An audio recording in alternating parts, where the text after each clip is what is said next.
ब्राह्मणो ब्रह्मवित्तमा विरक्त इंद्रियार्थेषु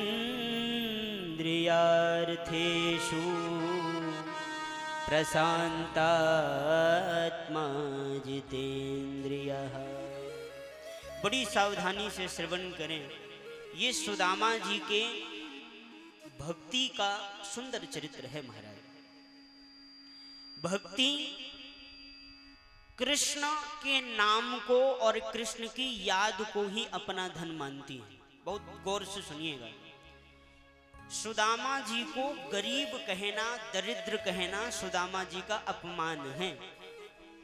आप बहुत गौर से श्रवण करेंगे तो समझ में आएगा। अच्छा एक बात बताओ, गरीब आप उसे कह सकते हैं, दरिद्र आप उसे कह सकते हैं जो कई लोगों के सामने हाथ फैलाए कि भूखा हूं कुछ दे दीजिए, और जो भोजन को देख करके भी जहां भोजन बट रहा है वहां ना जाए, उसे आप गरीब कहेंगे क्या? जिसने परमात्मा के सामने भी हाथ नहीं फैलाए उसे आप क्या कहेंगे? अरे जिसके मन से कुछ पाने की इच्छा ही समाप्त हो गई वो गरीब नहीं है महाराज, वो तो शाहंशाह है, शाहंशाह। किसी ने कहा है कि इस दुनिया की बादशाहत यदि किसी को दिया जाए तो वो कौन हो सकता है? भक्ति की नजर से। तो भक्त भगवान का कहता है कि मेरी नजर में तो शाहंशाह कौन है? आप विचार करिए। चाह गई चिंता गई मनवा बेपरवाह, जा कहूँ कछु न चाहिए सोई शाहंशाह। जिसको कुछ चाहिए ही नहीं वही तो शाहंशाह है महाराज, बादशाह है। जब तक आप किसी से कुछ चाहते रहेंगे तब तक ये हाथ ऐसे रहेंगे। किसी से कुछ लेना चाहेंगे तो हाथ ऐसे ही तो रहेंगे, देव महाराज कुछ तुम दे दो, कुछ तुम दे दो, ऐसे हाथ रहेंगे। और जिस दिन चाहत आपकी खत्म हुई तो ये महाराज ऐसे हाथ आ जाएंगे, ऐसे। एक बड़ा प्यारा वाकया मैं आपको श्रवण कराऊं। एक संत थे, वो पहले पूर्व आश्रम में वो बादशाह के यहाँ नौकरी करते थे, उन बादशाह के यहाँ सेवादार थे। सब कुछ छोड़ करके जंगल में चले गए, भजन करने लगे और भजन करते करते इतने सिद्ध हो गए, इतने सिद्ध हो गए कि भजन करते करते इतना नाम हो गया कि एक दिन बादशाह ने उन संत को बुलाया अपने दरबार में। और जैसे ही वो संत आए तो बादशाह पहचान गया, अरे भाई ये तो हमारे सेवादार हैं जो हमारे यहाँ सेवा करते थे। लेकिन क्या देख रहे हैं कि वो जो संत हैं ना, वो बादशाह के सामने पैर फैला करके, और ऐसे नहीं बैठे मर्यादा से, पैर फैला करके बादशाह के सामने बैठे। तो व्यंग बोलता है बादशाह, और बादशाह कहता है पैर पसारे कब से? हे महात्मा पैर पसारे कब से? तो महात्मा मुस्कुरा के बोले, जे हाथ सकोड़े तब थे, ये हाथ सकोड़े तब थे। पैर इसीलिए तुम्हारे सामने फैला करके बैठे हैं कि जब हाथ फैलाते थे तो बड़े अदब के साथ रहते थे, और अब हमें तुम्हें से कुछ चाहिए ही नहीं, इसलिए पैर फैला के बैठे हैं। रखे रहो अपनी संपत्ति हमारे सामने धूल जैसी है।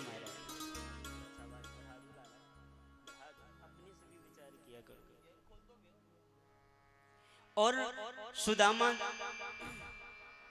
सुदामा जी महाराज कैसे हैं? उनको कुछ याचना ही नहीं चाहिए, कुछ चाहिए ही नहीं, और इसीलिए तो सुदामा जी हैं।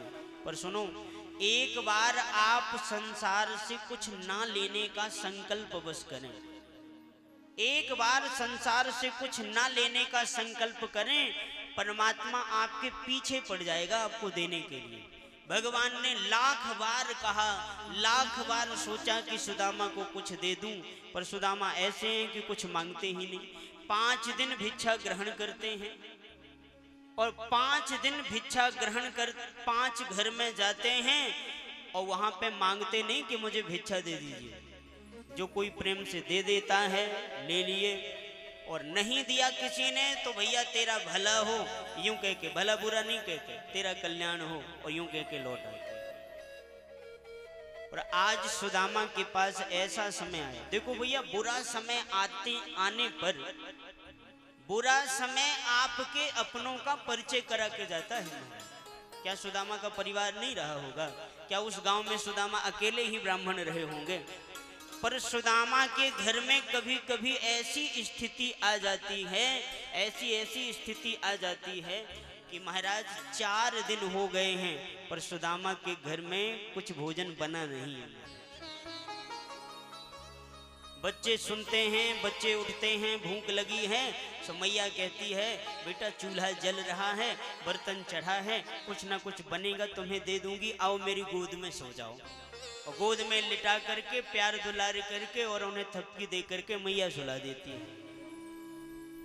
दोनों दंपति कृष्ण का नाम लेकर के और महाराज बड़े आनंद से सो जाते, कोई परवाह नहीं। कन्हैया जैसी तेरी इच्छा, तू जैसो रखनो चाहे वैसा रख, हमें कोई परवाह नहीं। पर आप ध्यान रखना, श्रीमद् भागवत महापुराण की कथा गवाह है। अरे आज किसी धोखे से किसी मंत्री के साथ, नेता के साथ, अभिनेता के साथ फोटो खिंच जाए तो बड़ी फोटो प्रिंट में लगा के रखता है घर पे। कोई घुसे तो सबसे पहले देखते हुए जाए कि हम इतने ऊंचे पावर वाले आदमी हैं। कृष्ण के खास यार हैं, लंगोटिया यार हैं, उज्जैन में संग में पढ़ा है, पर आज तक ये बात अपनी पत्नी को नहीं बताया है। इतने निष्प्रिय संत हैं। जो हमारे भाग्य में लिखा है उसे हम सुख पूर्वक भोगेंगे, ये निर्णय कर लिया है सुदामा ने। और ध्यान दीजिए, ये सबसे बड़ा सुखों का कारण है। हमारी किस्मत में जो है उसे हमें भोगना है, बस हमें अपने कर्मों पर ध्यान देना है। हमारे द्वारा कोई बुरा कार्य ना होने पाए, हमारे द्वारा कभी अकर्मण्यता ना आने पाए, हम आलस्य से बचें, हम क्रोध से बचें, ये हमारी बात है। पर किस्मत में क्या है ये तो ईश्वर दे रहा है, उसे तो भोगना ही चाहिए। और सुदामा एक बार भी तड़पे नहीं, एक बार भी गालियां नहीं दी महाराज। कई लोग तो बड़ी सुंदर ठाकुर जी की सेवा करते हैं और जैसी कोई दुख आया तो नाराज होके सबसे पहले छिपरा जी में अपने गोपाल जी फेंकते हैं। फेंको, कोई मतलब नहीं निकलता, इतने दिनों से सेवा करती हूँ, ज्यादा दुखी में ही रहती हूँ, छुपे कोई नहीं। पर सुदामा ने एक बार ये भी नहीं कहा कि कृष्ण देखो मैं तुम्हारा मित्र हूं और मेरी क्या हाल है। सुदामा मुस्कुराता, जय जोई राम सोई राम। पर ध्यान रखना, सुदामा ने अपनी विपत्ति ना तो कृष्ण से कही न दुनिया में किसी से कही। अरे सुदामा तो 4 दिन से इसलिए भूखे हैं कि इनके घर में अन्न का एक दाना नहीं है। तो भैया ध्यान रखना, सुदामा जी अन्न के अभाव में भूखे हैं, पर इनकी भूख को देख करके मेरा कृष्ण 4 दिन से प्रभाव में भूखा है। 4 दिन से भोजन नहीं किया ठाकुर जी ने। रुक्मणी जी बार बार निवेदन करती, प्रभु आरोग्य आप भोग क्यों नहीं लगाते हैं? पर क्या करें, किससे कहें, कैसे बताएं? ठाकुर जी कहते, रुक्मणी कैसे मैं भोजन करूं? अरे आज मेरा ही एक मित्र जो इतना निष्प्रिय है, जो कभी किसी से कुछ नहीं चाहता और मेरे बदले का गम सहन कर रहा है, और मैं भोजन करूं, ये नहीं हो सकता। लोग कहते हैं सुदामा ने कृष्ण के हिस्से के चने खाए इसलिए ऐसी स्थिति भई। पर मेरे श्रोताओं में आपको सावधान करूं, भगवान का हिस्सा कोई ऐसा व्यक्ति है जो नहीं खा रहा हो? ऐसा कोई एक बंदा बता दो जो भगवान का हिस्सा ना खा रहा हो, भगवान की चीजों का इस्तेमाल ना कर रहा हो। कोई ऐसा व्यक्ति है? ये जल किसने बनाया? हमारे पिताजी ने। ये वायु किसने बनाई? ये आकाश किसने बनाया? ये धरती जिसमें रह रहे हो ये किसने बनाया? ये सब परमात्मा का है कि नहीं? पर हम ले रहे हैं इसको कि नहीं? पर हम क्यों दरिद्र नहीं हो रहे ना? ऐसी बात नहीं। इस दरिद्रता का सुदामा ने स्वयं से वर्णन किया है महाराज, स्वयं से। ब्राह्मण वो नहीं जो किसी दूसरे का हिस्सा खा ले, ब्राह्मण वो नहीं जो किसी दूसरे व्यक्ति को उदास करके प्रसन्नता की सोचे, ब्राह्मण वो है जो महाराज दूसरों का भी गम लेकर के और उसे मुस्कुराने की वजह दे करके मुस्कुराता हुआ चला। अरे मैं तो गरीब हूं भाई, मैं तो आनंद से रह लूंगा, मुझे क्या करना भाई, तू खुश रह। सच बात यह है कि हम लोग भी गृहस्थ में होते हैं, संतों के पास में भी, ब्राह्मणों के पास में कई परेशानियां होती हैं, पर सामने प्रत्यक्ष गोपाल जी गवाए हैं। कुछ भी सुख दुख होए तो गोपाल जी से हम लोग निवेदन नहीं करते, पर कोई रोता हुआ व्यक्ति आ जाए और महाराज जी बड़े परेशानी है, मेरा बेटा बड़ा बीमार है, तो इन आंखों में आंसू भर के गोपाल जी से प्रार्थना करना पड़ता है, प्रभु आप जरा इसकी सुन लेना। ब्राह्मणत्व तो वो है भैया जो अपनी विपत्तियों पर उसका ध्यान ही ना जाए और सामने वाली विपत्तियों को देख करके वो रो जाए, प्रभु इसको खुश करना। आप जानते हैं एक पुराण में वर्णन आता है कि जब उज्जैन में प्रभु शिक्षा ले रहे थे, सुदामा जी मित्र थे इनके, तो गुरुकुल के पास की ही एक कुटिया में एक ब्राह्मणी रहती थी, अकेली ब्राह्मणी। वो भी 4 दिन से भूखी थी, उसे कुछ भी नहीं मिला था खाने को। किसी ने एक मुट्ठी चने दिए थे, उसने रात्रि में भिगो करके उन चनों को रखा और फिर पोटली में बांध करके उनको प्रातः काल रख दिया कि अब मैं जरा स्नान इत्यादि करके छिपरा में स्नान करके आऊंगी और फिर इन चनों को भोग लगा करके खाऊंगी। और उससे पूर्व ही एक बिल्ली घुसी और उस बिल्ली ने उस पोटली को मुहड़े में दबाया और भाग ली। ब्राह्मणी स्नान करके आई, आज 4 दिन से भूखी है, सोच रही है ये चने खा करके अपनी भूख मिटाऊंगी, पानी पीऊंगी, पर जब चने की पोटली नहीं पाई तो बड़ा क्रोध आया। उसे ये लगा कि किसी ने मेरी वो चने की पोटली चोरी कर ली। महाराज क्रोध में भर करके श्राप दे दिया, जिसने भी मेरे ये चने चुराए हैं, जैसे आज मैं एक एक दाने को मोहताज हो रही हूं, जो इसको खाएगा वो भी एक एक दाने को मोहताज हो जाएगा। और वो बिल्ली सीधे पहुंची गुरुकुल में और वहां पोटली छोड़ करके भाग गई और गुरु माता ने वही पोटली दे दी सुदामा को, ले जाओ, जब जंगल में भूख लगे तो इसे तुम पा लेना। पर सुदामा जी ज्योतिष के बहुत बड़े विद्वान थे। सुदामा जी ने जैसी पोटली हाथ में ली कि कृष्ण को दे दूं और मैं पालूं, समझ में आ गया ये पोटली तो श्रापित है, क्या करूं, फेंकते भी नहीं बनता, फेंकूंगा तो ये खोज लेंगे, ये बड़े खोजी हैं, ये बड़े बात में बात की खाल निकालते हैं, क्या करूं, कृष्ण को दूं? अरे मैं तो ब्राह्मण हूं, ब्राह्मण जितना गरीब होगा, जितना निष्किंचन होगा, उतना राम राम करेगा, उतना भजन करेगा और उतनी उसे सिद्धि प्राप्त होंगी।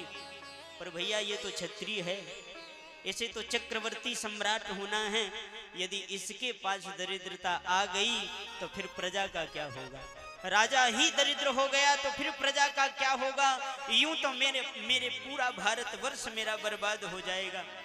तो आज सुदामा ने हिम्मत दिखाते हुए महाराज कृष्ण के हिस्से की विपत्ति स्वयं चबाई है।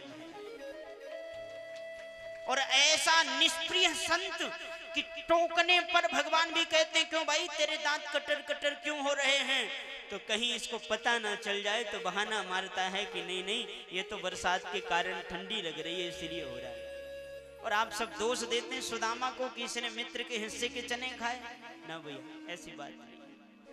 आप विचार करो कि जिन चनों को खाने के कारण सुदामा का ये हाल है, अगर वही चने मेरे कृष्ण खा जाते तो क्या होता? हमें तो एहसान मानना चाहिए इस सुदामा का कि इस सुदामा ने कृष्ण को कृष्ण बना रहने दिया, वरना महाराज कृष्ण भी सुदामा की ही तरह होते। द्वारका का वैभव सब भगवान कहते हैं कि सुदामा की वजह से है। वो 4 दिन से भूखे कृष्ण आज प्रातः काल ही रहा नहीं गया। सुदामा के घर से बाहर निकलते ही ब्राह्मण का भेष बना करके कहते विचाम देही। सुशीला बाहर निकली, प्रभु लगता है आप नए आए हैं क्या, आपको परिचय नहीं है, ये किसका घर है? भगवान मुस्कुरा के बोले क्या ये सुदामा का घर है? सुशीला बोली बिल्कुल सही बात आपने पहचाना, ये सुदामा जी का ही घर है। अच्छा तो देवी तुम्हें मालूम है क्या, ये जो तुम्हारे पति है ना सुदामा, ये द्वारकाधीश भगवान श्री कृष्ण के खास सखा हैं, लंगोटिया यार हैं। और जरा गौर से सुनिएगा। सुशीला बोली नहीं नहीं, आप गलत पते में आए हैं। अरे मेरे पति के जो पास पड़ोसी हैं वो तो यार हैं नहीं, और इतनी दूर के द्वारकाधीश कैसे यार हो जाएंगे। भगवान बोले कि अब जब तुम्हारे पति आए तो उनसे एक बार पूछ लेना, और वो यदि स्वीकार करें तो अवश्य उनको एक बार उन द्वारकाधीश तक पहुंचा देना, तुम्हारी दरिद्रता सदैव सदैव के लिए दूर हो जाएगी। जरा गौर से सुनिएगा। यूं कह के भगवान तो चले गए, पर सुशीला बैठे बैठे सोच रही, अरे ये कैसे हो सकता है, अगर ये होता तो वो मुझे तो बताते। आज सुदामा 5वें दिन भी मुख में प्रसन्नता है पर झोली खाली है। झोली में कुछ भी नहीं है पर मुख में आनंद की कमी नहीं है महाराज, प्रसन्न चित्त जैसी कृष्ण की इच्छा। और महाराज सुदामा जी चले आ रहे हैं। सुशीला ने पकड़ के सुदामा जी को अंदर ला करके खाट में बिठाया, और खाट में बिठा करके और सुशीला ने जल ला करके सुदामा जी के चरण धुले, और चरण धुल करके और सुंदर जल प्रदान किया, पानी पिलाया, और फिर बैठ करके चरण दबा रही है। अच्छा आप जरा विचार करें, इमेजिन करें अपने आप को। एक पत्नी सुशीला है जिसके पति ने शादी के बाद एक साड़ी भी ला करके नहीं दी, और वर्तमान में 4 दिन से भूखी है बेचारी, बच्चों ने भी भोजन नहीं किया है। और फिर भी पति आज आए हैं तो पहले तो उनके चरण धुला उसने, और पति के चरण दबा करके कुछ पूछ रही है। माताओं एक बात ध्यान से सुनना हमारी, दुनिया में ऐसा कोई घर नहीं जिस घर में किसी बात की कमी ना हो। बड़े से बड़े घर, अगर बड़े से बड़े घरों में कमी नहीं होती तो ये काय को महाराज 199 का रिचार्ज खत्म होते ही 10-10 मैसेज आ जाते हैं, रिचार्ज करो हमारे घर में कमी है। एक बार प्रेम से कहिए राधे राधे। बात सही है कि नहीं? कोई भी दुनिया का ऐसा घर नहीं जिस घर में किसी वस्तु की कमी ना हो, कोई ना कोई कमी जरूर होगी। पर ध्यान रखना, यदि पति पत्नी में, परिवार वालों में, बेटा पुत्री में और बेटा बेटी में, भाई बहन में यदि प्रेम की कमी ना हो तो दुनिया की हर चीज कमी हो तो भी जीवन मुस्कुराता हुआ नजर आएगा। और यदि प्रेम की कमी हो तो करोड़पति का घर भी हो महाराज, पर सब नींद की गोलियां खा के सोएंगे, कोई किसी को भी बिना गोली खाए नींद नहीं आएगी। बात हमारी जमी हो तो हृदय में उस बात को स्थान देना। आपके घर में कुछ ना कुछ का अभाव होगा, ये सबके घर में होता है, होगा, पर अभाव के कारण प्रेम का प्रभाव खत्म हो जाए ये मानवता नहीं। अभाव रहेगा, लेकिन यदि प्रेम रहेगा तो उस अभाव पर आपकी नजर ही नहीं जाएगी। अरे हमने कितने लोगों को सुना है महाराज, कितनी माओं को देखा है कि प्रेम के चक्कर में माँ ने बेटे को पूरी रोटियां खिला दी, और बेटे ने पूछा माँ तुम्हारे लिए बची हैं कि नहीं, तो उस रोटी में रखे पात्र को कहती अरे राम राम ये तो उठता नहीं मेरे से, अभी बहुत वजन है इसमें। और बेटे को मुस्कुरा करके कह देती तुम जाओ ना मैं खा लूंगी, तुम जाके सो के जाओ। अब सोचो उस माँ ने भोजन भी नहीं किया, पर बेटे से प्रेम इतना ज्यादा है, फिर भी बड़े प्रेम से सो गई वो माँ की नहीं। इसीलिए मेरे श्रोताओं, सनातन धर्म का मुख्य उद्देश्य है प्रेम। आपको जो रिश्ता मिला है, जितने दिन तक मिला है, प्रेम से जी लो महाराज। प्रेम इतना कर लो, इतना करो कि प्रेम के अलावा और किसी सामग्री का अभाव आपको समझ में ही ना आए। और सच बात यही होता है, प्रेम जब अतिशय होता है तो अन्य सामग्रियों की बहुत ज्यादा याद भी नहीं आती। जब प्रेम कम होता है तब ये दुनिया की बातें याद आती, ये लाओ वो लाओ, ऐसा करो वैसा करो वैसा करो। सच बताएं, पूजा में जिस यजमान का बहुत सुंदर भाव होता है ना, तो कुछ सामग्रियां ना भी हो तो पंडित जी को याद ही नहीं रहती कि ये चीज नहीं है। बस वो भाव से पूजा करता है तब।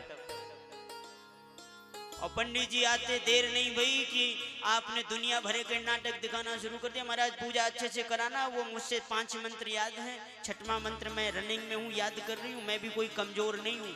तो फिर पंडित जी अपनी विद्वता दिखाते हैं और 3 खंड की बिल्डिंग से जब 10 बार नीचे और ऊपर भेजते हैं, सोई थक के कहते हैं महाराज मैं कुछ नहीं जानता, आप तो प्रेम से पूजन करवाओ। एक बार प्रेम से कहिए राधे राधे। इसलिए भैया प्रेम का अभाव नहीं होना चाहिए। आप सुदामा की कथा आपने बहुत बार सुनी, पर सुदामा की कथा का संकेत हृदय में धारण करके जाना।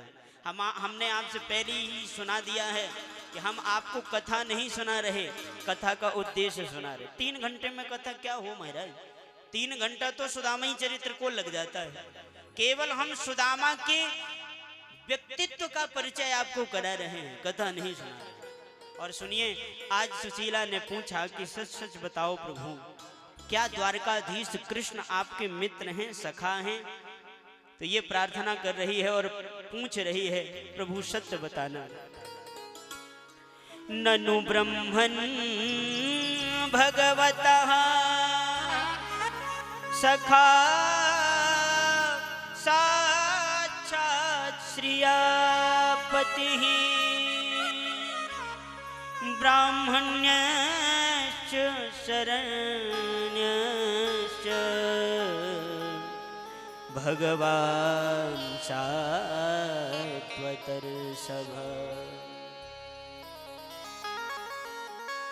हे पति देवता, जो ब्राह्मणों के भक्त हैं, जो शरण्यों के शरणार्थी हैं, ऐसे क्या वो प्रभु आपके सखा हैं, मित्र हैं? आज बिलख पड़े सुदामा ये नाम सुनकर के। क्या कह रही हो देवी, आज किसकी चर्चा तुमने ठान दी? हाँ हाँ सत्य बात है, वो द्वारकाधीश कृष्ण मेरा सखा है भैया। हम लोगों ने गुरुकुल में उज्जैन में संग संग पढ़ा है।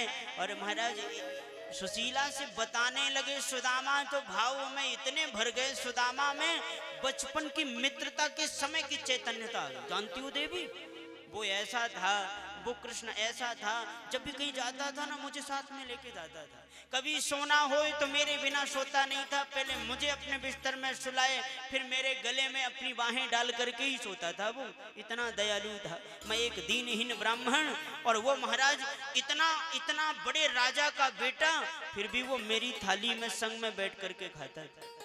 वो ये कहता था नहीं मैं आपके संग ही खाऊंगा। और भाव में भरी हुई सुदामा को देख करके पत्नी बोली कि जब आपको वो इतना स्नेह करते थे तो क्या आपको उनकी याद नहीं आती? रो पड़ा सुदामा। देवी क्या कह रही हो तुम? अरे जिनके बच्चों ने